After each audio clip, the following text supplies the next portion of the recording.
बड़ा इंस्पायर किया हम सबको कि दिल्ली जाना है। तो मैंने भी फॉर्म भरा यहाँ पे एमफिल के लिए, पर फिर मुझे लगा कि चलो ठीक है, ऐसे नहीं सही तो अब शादी करके दिल्ली जाऊँगी। और फिर मैंने घर पे झूठ बोला और मैं इतना पब्लिकली बात बोल रही हूँ। छठ आने वाली थी और छठ के 4-5 दिन पहले की बात है। तो हम लोग ऐसे बैठ के डिस्कस कर रहे थे मैं अपनी टीम के साथ कि मिस हो गया, छठ का गाना बनाना चाहिए था। मैं कानपुर गई थी, तब सारेगामापा का ऑडिशन था वहाँ पे, और मैंने घर पे फिर से एक झूठ बोला। मैंने झूठ बोला इन्हीं सब चीज़ों के लिए, वैसे मैं बहुत अच्छी लड़की हूँ। अब मेरा तो बहुत मन है कि आध्यात्मिक गाने ही बनाऊँ, भजन और इस तरह के, और अभी मैं लिख भी रही हूँ, कुछ और नए गाने आने वाले हैं। कांच ही बांस के बहंगिया, बहंगी लचकत जाए, बहंगी लचकत जाए। आजकल हम जिस म्यूज़िकल एरा में रहते हैं वहाँ पे ना सिर्फ बॉलीवुड और इंटरनेशनल सॉन्ग्स को तवज्जो दी जाती है, बल्कि भारतीय लोकगीतों को भी काफ़ी सुना और सराहा जाता है। जी हाँ, भारतीय लोकगीत जिन्हें ना सिर्फ भारत में बल्कि वर्ल्ड वाइड लेवल पर एंजॉय किया जाता है। अब भारतीय लोकगीतों की बात हो रही है तो इसमें राजस्थान, पंजाबी, गुजरात के साथ साथ आ जाते हैं बिहार के लोकगीत। और आज की हमारी जो खास गेस्ट है वो भी यही से जुड़ी हुई है। जी हाँ, आज हम आपको मिलाएंगे उस खास शख्सियत से जिन्होंने बिहार के लोकगीतों को गाकर ही लोगों के दिलों में अपनी पहचान बनाई और लाखों दिलों पर राज कर रही हैं। तो चलिए उनसे मिलने चलते हैं।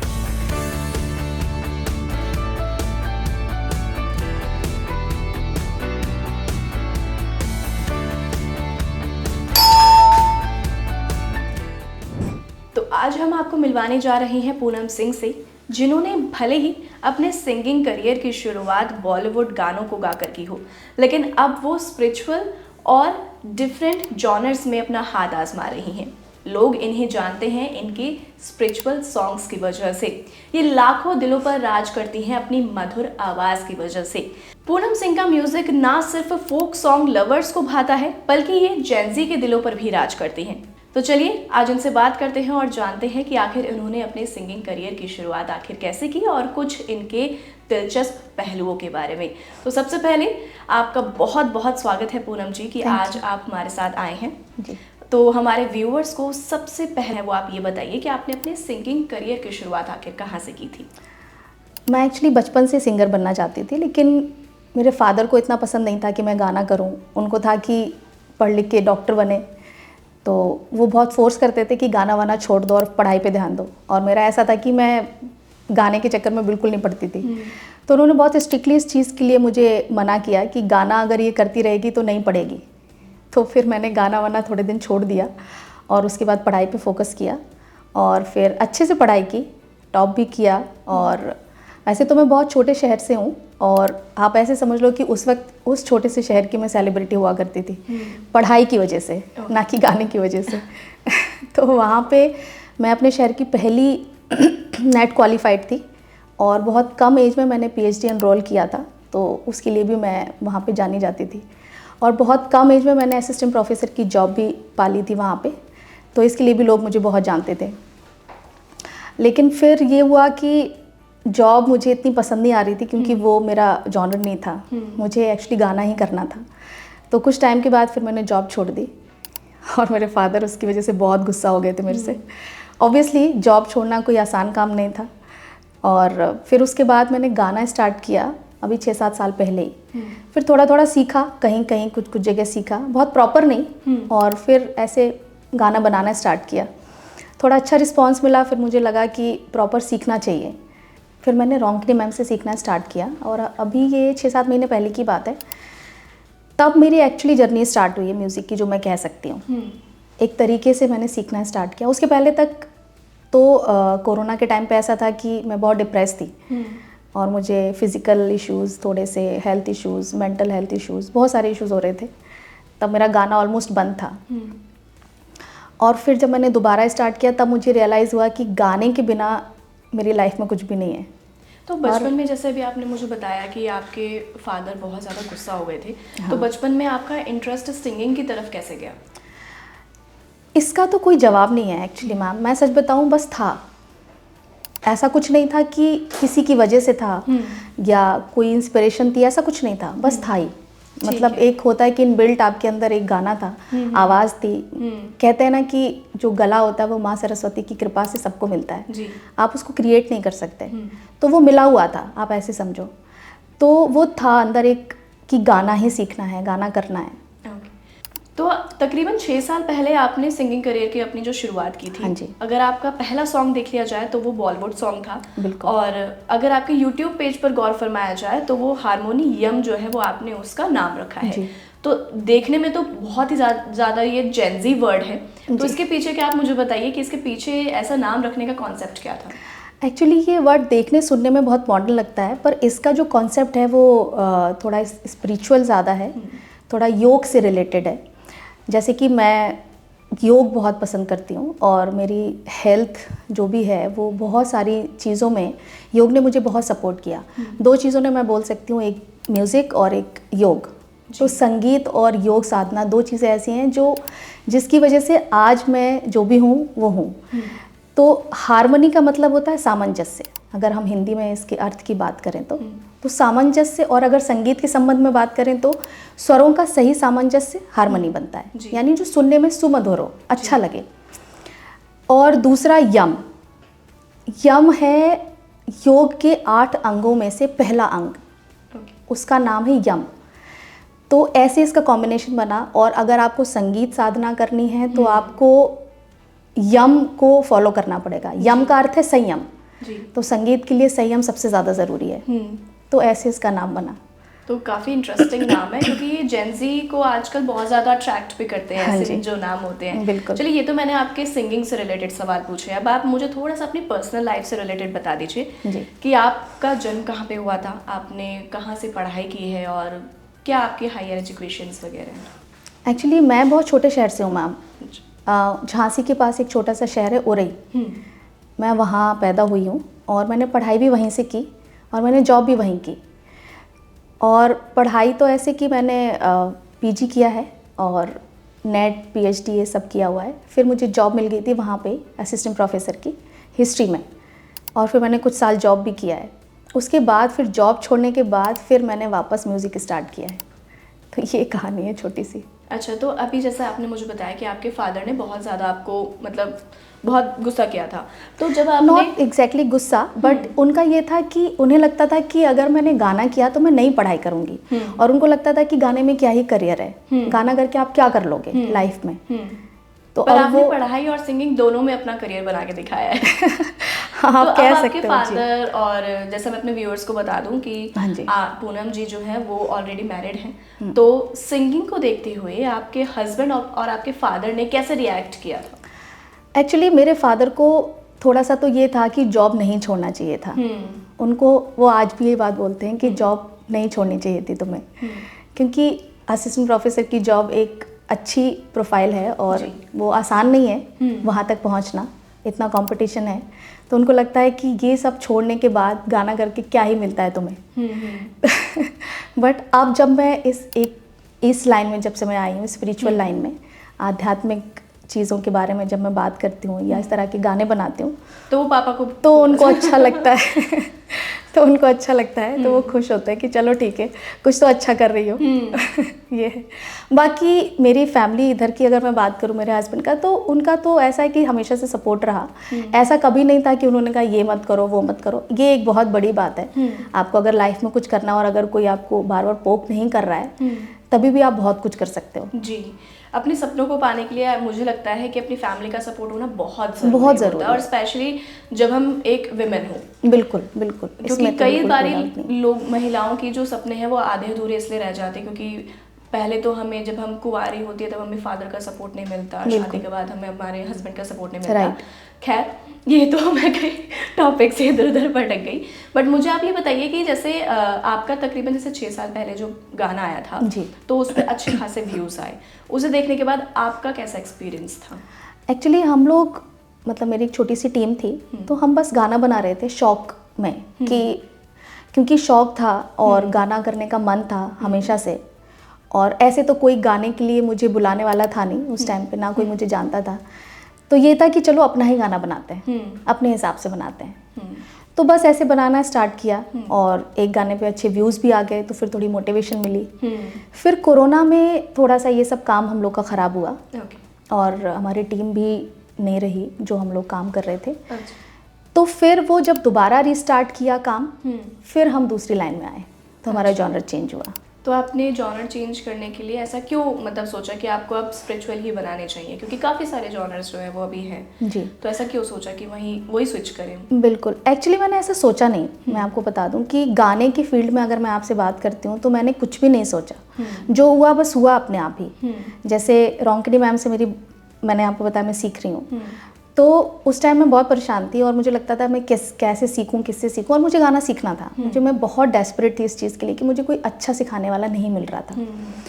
तो आप सोचिए कि ये कोइंसिडेंस है, ऊपर वाले की कृपा है, मैं मानती हूँ कि जब भी मैं रील स्क्रॉल करती थी तो बस मुझे रोंकनी मैम की रील्स आती थी। बार बार मुझे उन्हीं की रील्स दिखाई AI का ज़माना है। तो मुझे नहीं पता कि मैं ऐसा सोचती थी तो दिखता था, आई डोंट नो। तो फिर मैंने उनको मैसेज किया इंस्टाग्राम पे और मुझे बिल्कुल भी ऐसा नहीं लगता था कि उनका रिप्लाई आएगा। मैंने कहा चलो कर देते हैं, क्या पता, करने में क्या बुराई है जी। मैंने उनको मैसेज किया और आप सोचो उन्होंने मुझे रिप्लाई किया और फिर उन्होंने मुझे एक छोटा सा कोर्स ऑफ़र किया, जो एक मास्टर क्लास था उनका, वो मैंने ज्वाइन किया। और उसके बाद फिर अब मैं उनसे पर्सनल क्लासेस लेती हूँ और ये मेरी लाइफ की सबसे बड़ी अचीवमेंट है, मैं आपको बताऊँ। और स्पिरिचुअल गाने की बात अगर मैं करूँ तो मैं आपको बता रही थी कोरोना के टाइम पे मैं बहुत डिप्रेशन में थी और 2 साल में एक्चुअली मेरे पास बहुत हेल्थ इश्यूज़ थे, अनगिनत। तो उस समय मेंटल हेल्थ इश्यूज़ तो मेरे सबसे ज़्यादा थे और उस टाइम मेरे पास कुछ भी काम नहीं था करने को और गाना भी नहीं हो रहा था मेरा, ना मेरा सीखना हो रहा था, ना कुछ और हो रहा था, सब कुछ बंद हो गया था। तो मैं बहुत सोचती रहती थी मैं क्या करूँ, मैं कैसे करूँ, कैसे होगा, क्या होगा। तो बस मैं भगवान जी को याद करती रहती थी कि कुछ रास्ता दिखाओ, कुछ रास्ता दिखाओ। जैसे मैं मानती हूँ थोड़ा भगवान जी को। तो फिर एक दिन ऐसे सपने में मैंने देखा कि मैं मंदिर में कुछ गा रही हूँ। दूसरे दिन भी मैंने सेम एक और सपना देखा, वो भी ऐसे ही था और लगातार मुझे ऐसे ही सपने आए जा रहे थे। वहाँ से आपको हिंट मिला कि तो वहाँ से मुझे ये हिंट मिला कि मुझे शायद ऐसा कुछ करना चाहिए। और लास्ट ईयर जब हनुमान जयंती थी, उस दिन एक प्रोग्राम अपने आप ही बन गया। मंदिर में प्रोग्राम करने का ऐसा अंदर से एक इंट्यूशन आ रहा था, बार बार मुझे ऐसे जैसे कुछ ख्याल आ रहे थे, जैसे कि कोई मुझे ऐसी इंस्पिरेशन दे रहा हो, इस तरह से मुझे लग रहा था। तो हमने एक प्रोग्राम के बारे में सिर्फ सोचा, मैं आपको बता रही हूँ कि ऐसा करना चाहिए क्या, और सब कुछ अपने आप हो गया। फिर वो प्रोग्राम भी हो गया और उसके बाद ये जर्नी स्टार्ट हुई। और ये अभी बहुत रिसेंट है, आप ऐसे समझ लो कि हार्डली 5-6 महीने का ही ये सारा काम है। फिर मैंने लिखना स्टार्ट किया, मैंने कुछ लिरिक्स वगैरह बस ऐसे ही सडन आ गया कि लिखती हूँ कुछ, जैसे मैंने कभी पहले लिखा नहीं। फिर मैंने कुछ लिखना स्टार्ट किया, तो इन सारे भजन की जो लिरिक्स है वो मैंने लिखी, तो लिख गई ठीक ठाक। तो ये भी एक इंस्पिरेशन थी जो मुझे लगता है ऊपर वाले ने दी। हाँ, तो मैं ये कह सकती हूँ जी, मतलब ऊपर वाले का पूरा साथ जो है वो आपके साथ रहा है। बिल्कुल। अब जैसे अगर मैं बात करूँ आपके सिंगिंग की शुरुआत की, जैसा भी आपने बताया कि आपने जो अपना जॉनर चेंज किया था, तो सोशल मीडिया का टाइम है, यहाँ पर कई बारी खुद को स्टैंड आउट करना भी बहुत मुश्किल हो बिल्कुल जाता मुश्किल है। तो आप इसको लेकर क्या सोचती हैं? क्योंकि कई बार देखा जाता है कि कुछ लोग आपको अप्रेस करते हैं तो वही बहुत ज़्यादा आपको ट्रोल करते हैं। तो ऐसा कुछ एक्सपीरियंस आपका रहा? एक्चुअली मैं आपको सच बताऊँ, आज तक मुझे किसी ने ट्रोल नहीं किया। लिटरली मैं बता रही हूँ ना। इंस्टाग्राम पे भी मैं जैसे रील्स डालती हूँ, मैं ये नहीं कहती कि मैं बहुत लोगों ने देखा, कितने लाखों लोगों ने कितनों ने देखा मुझे नहीं पता, बट अभी तक ऐसा कोई सिंगल ऐसा इंसिडेंट नहीं है मेरी लाइफ का जब मुझे किसी ने ट्रोल किया हो। सबने अप्रिशिएट ही किया है। तो मतलब गुड ही एक्सपीरियंस अभी तक तो ऐसा ही है जी। चलिए, फिंगर क्रॉस, ऐसा ही रहना चाहिए आगे, बिकॉज इससे कहीं ना कहीं हमारी जो एक सेल्फ कॉन्फिडेंस है वो भी बूस्ट अप रहता है। हाँ जी। तो अब आप मुझे बताइए कि जैसे आपने अभी अपने हस्बैंड के बारे में बताया, तो मैं एक आपसे क्वेश्चन पूछूंगी कि आपकी लव मैरिज हुई थी या अरेंज मैरिज? मैम अरेंज ही मैरिज थी हमारी। अरेंज मैरिज का किस्सा क्या था? कब पहली मुलाकात हुई थी? वो आपके घर पे आए थे, आप शर्माई थी, समोसा और चाय लेके गए थे? एक्चुअली ऐसा तो कुछ बहुत नहीं था, बहुत फिल्मी कुछ नहीं था। बस यहाँ दिल्ली में हम लोग पहली बार एक्चुअली मिले थे, क्योंकि अविनाश का जॉब यहीं है, मारुति में जॉब करते हैं दिल्ली में। तो यहाँ पे हम लोग फर्स्ट टाइम मिले थे मेरी दीदी के घर पे। और फिर ये था कि कुछ नहीं सेटअप हुआ, फिर 1 साल तक ऐसे कुछ चलता रहा। फिर पूरे 1 साल बाद हम फिर दोबारा मिले, ओके फिर हमारी फाइनल हुई शादी। ओके। जी। अच्छा, तो अभी जैसे आपने बताया कि आप दिल्ली आए थे अपने मैरिज के पर्पस को हाँ जी। रिलेटेड ही, तो दिल्ली आने का कोई ऐसा आपका किस्सा रहा हो? एक्चुअली दिल्ली आना भी मेरा एक सपना ही था, मैं आपको सच बताऊं। मैं दिल्ली आना चाहती थी हमेशा से। हाँ, एक्चुअली मेरा एक फ्रेंड है सौरभ, तो वो हम लोग साथ में पढ़ते थे वहाँ उरई में कॉलेज में, कोचिंग में साथ में पढ़ते थे। तो फिर उसका था दिल्ली आना है, और फिर वो JNU में उसने एडमिशन लिया। तो उसने बड़ा इंस्पायर किया हम सबको कि दिल्ली जाना है। तो मैंने भी फॉर्म भरा यहाँ पे MPhil के लिए, और दिल्ली यूनिवर्सिटी में मेरा हो भी गया था, बट फिर मेरा आना उस वक्त नहीं हो पाया। पर फिर मुझे लगा कि चलो ठीक है, ऐसे नहीं सही तो अब शादी करके दिल्ली जाऊँगी। तो मैंने सोचा कि पापा ने कहा कि शादी के लिए क्राइटेरिया लड़के का क्या होना चाहिए, तो मेरा फर्स्ट क्राइटेरिया था कि लड़का दिल्ली का होना चाहिए। तो मेरा दिल्ली आना एक बड़ा सपना था, क्योंकि मुझे लगता था कि अगर मैं दिल्ली जाऊंगी तो मैं गाना सीख पाऊंगी, क्योंकि यहाँ बहुत अपॉर्चुनिटीज़ है, राइट। और छोटे शहरों में इतना होता नहीं, ना इतने सिखाने वाले अच्छे होते हैं, ना उतना कुछ, बहुत कल्चर, मतलब माहौल वैसा नहीं होता। तो मेरा एक तो ये था। फिर अविनाश के साथ जब फाइनल हो गई शादी मेरी, तो अविनाश का बर्थडे था, हम लोग की एंगेजमेंट के बाद की बात है शायद। तो मैंने उसको पूछा कि तुम्हें क्या गिफ्ट चाहिए, तो बोलता कि तुम। ओके। तो मैंने कहा कि ठीक है। और हमारी बस इतनी ही बात हुई, और उसने भी ऐसे कुछ इमेजिन नहीं किया था कि मैं इतना ऐसा कुछ करने वाली हूँ। और फिर मैंने घर पे झूठ बोला, और मैं इतना पब्लिकली बात बोल रही हूँ। अगर मेरे घर में सबको पता चलेगा तो बाप रे। खैर अब तो बहुत साल हो गए, तो मैं बोल सकती हूँ।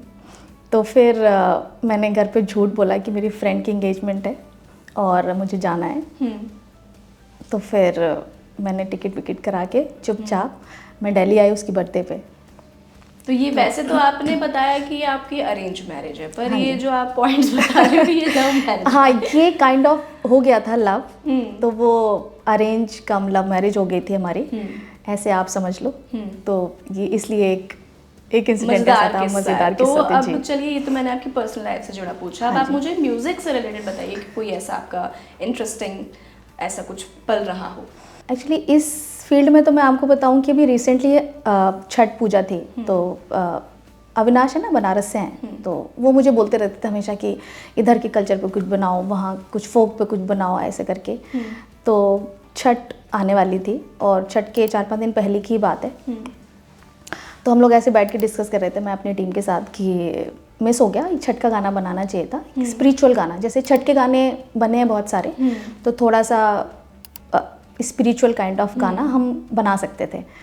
तो हम लोग ऐसे डिस्कस कर रहे थे कि नहीं अब तो बहुत लेट हो गया है, अब नहीं बन सकता।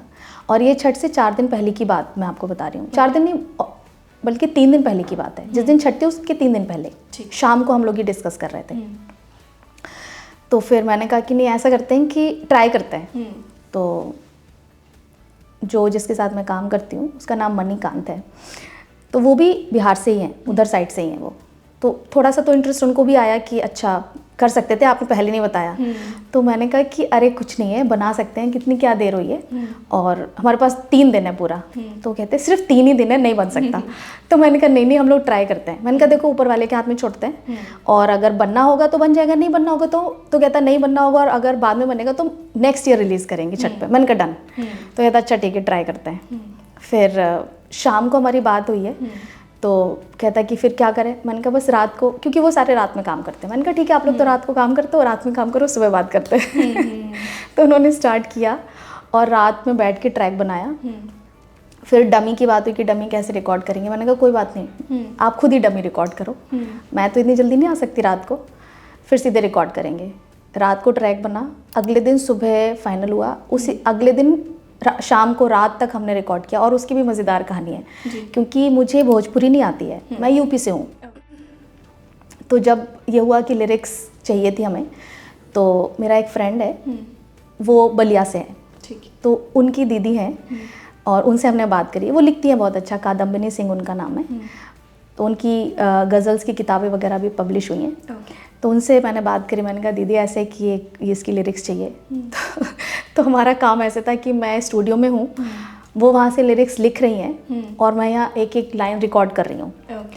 और फिर क्योंकि उच्चारण नहीं था सही, मुझे तो भोजपुरी नहीं आती। फिर मैंने उनको बोला कि पहले तो इसकी मीनिंग बताओ कि इस गाने की जो लिरिक्स आपने लिखी इसका मतलब क्या है, तब वो फील आएगी, और फिर आप उसको बोल के बताओ कि उसको बोलेंगे कैसे।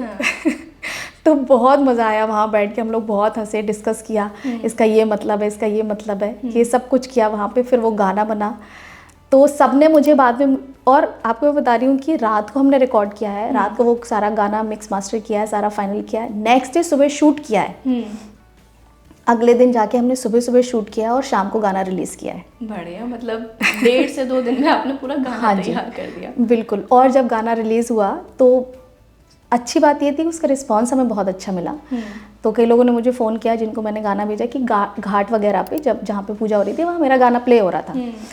फिर सबने मुझे ये पूछा कि आप बिहार से हो?